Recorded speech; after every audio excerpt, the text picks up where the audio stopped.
Chicken masala. Telangana రాజకీయాల్లో ఇప్పుడు సరికొత్త చర్చ నడుస్తోందా? బీఆర్ఎస్ వర్కింగ్ ప్రెసిడెంట్ కేటీఆర్ వచ్చే ఏడాది నుంచి పాదయాత్రకు రెడీ అవుతున్నారా? రాష్ట్ర వ్యాప్తంగా కేటీఆర్ చేపట్టే పాదయాత్ర బీఆర్ఎస్ పార్టీకి గేమ్ చేంజర్ కాబోతుందా? గత అసెంబ్లీ ఎన్నికల్లో ఓటమితో డీలా పడ్డ గులాబీ క్యాడర్ కు తన పాదయాత్రతో బ్రహ్మస్త్రంగా మలచాలని కేటీఆర్ భావిస్తున్నారా? గతంలో పాదయాత్రలు చేసిన నేతలంతా సక్సెస్ కావడంతో కేటీఆర్ ఈ సాహసానికి పూనుకుంటున్నారా? ఈ దెబ్బతో సీఎంగా తనకు లైన్ క్లియర్ చేసుకుంటున్నారా? Let's watch the story.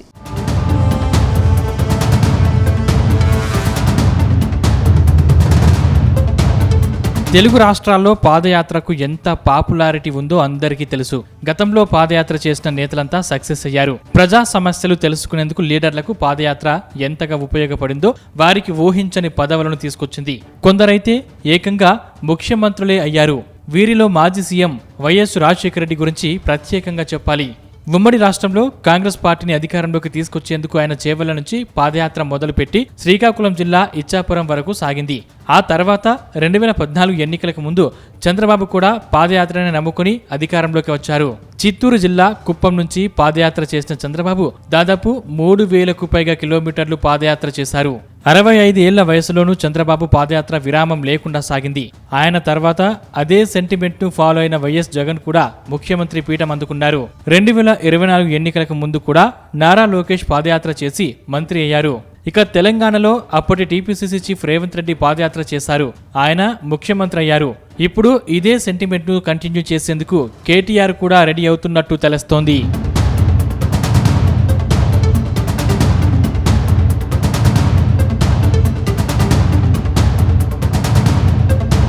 రాష్ట్రంలో కాంగ్రెస్ పార్టీ అధికారంలోకి వచ్చి 3 ఏళ్లు కావస్తుంది. గత అసెంబ్లీ ఎన్నికల సమయంలో ప్రజలకు 6 గ్యారంటీల పేరుతో హస్తం పార్టీ అధికారాన్ని దక్కించుకుంది.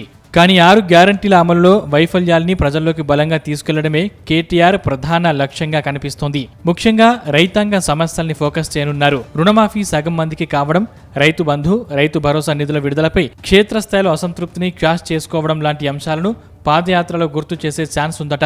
అలాగే జాబ్ క్యాలెండర్, ఉద్యోగ నియామకాలపై యువతలో ఉన్న అసహనాన్ని బీఆర్ఎస్ వైపు తిప్పుకోవడం, ప్రాజెక్టుల నిర్వహణలో వైఫల్యాలు, గ్రామీణాభివృద్ధి కుట్టుపడడం వంటి అంశాలను ప్రధాన ఎజెండాగా మార్చుకుంటారని పార్టీ వర్గాలు చెబుతున్నాయి. ఇప్పటికే జిల్లాల టూర్ను పూర్తి చేసిన కేటీఆర్ పార్టీ క్యాడర్ను యాక్టివ్ చేశారు. ఇక వచ్చే ఏడాది పాదయాత్రను మొదలుపెట్టి ఎన్నికల వరకు కంటిన్యూ చేస్తే ఎన్నికల్లో పవర్ దక్కడంతో సీఎం సీట్లో కూర్చోవడం పక్కా అని లెక్కలు వేసుకుంటున్నారట.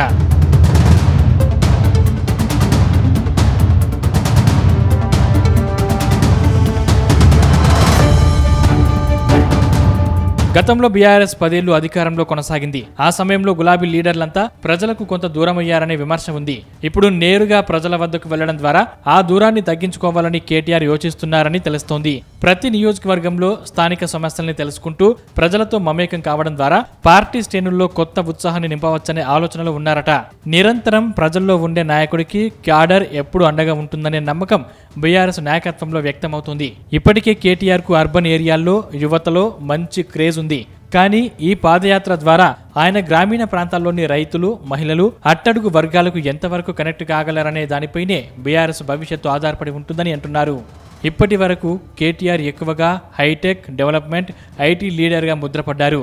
ఈ పాదయాత్ర ఆయనను సంపూర్ణంగా ప్రజానాయకుడిగా మార్చే అవకాశం ఉంది. ఒకవేళ ఈ యాత్ర అనుకున్నట్లుగా సాగి ప్రజల్లో నమ్మకాన్ని కలిగిస్తే మాత్రం రాబోయే రోజుల్లో తెలంగాణ రాజకీయ చిత్రపటాన్ని మార్చేసి బీఆర్ఎస్ కు ఇది ఖచ్చితంగా గేమ్ చేంజర్ అవుతుందని చెప్తున్నారు.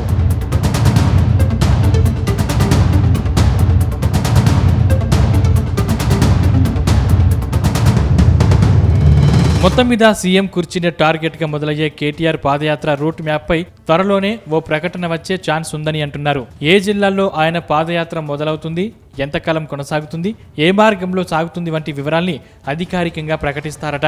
ఈ విషయంలో కేటీఆర్ కూడా సొంత పార్టీ నేతల నుంచి అభిప్రాయాలు తీసుకుని తుది నిర్ణయం ప్రకటించే అవకాశం ఉందని పార్టీ వర్గాలు చెబుతున్నాయి. మరోవైపు మెదక్ జిల్లా నుంచి మాజీ మంత్రి హరీష్ రావు, కేసీఆర్ బస్సు యాత్రలు కూడా ఉండడంతో 2029లో బీఆర్ఎస్ పార్టీదే పవర్ అని గులాబీ శ్రేణులు లెక్కలు వేసుకుంటున్నాయి.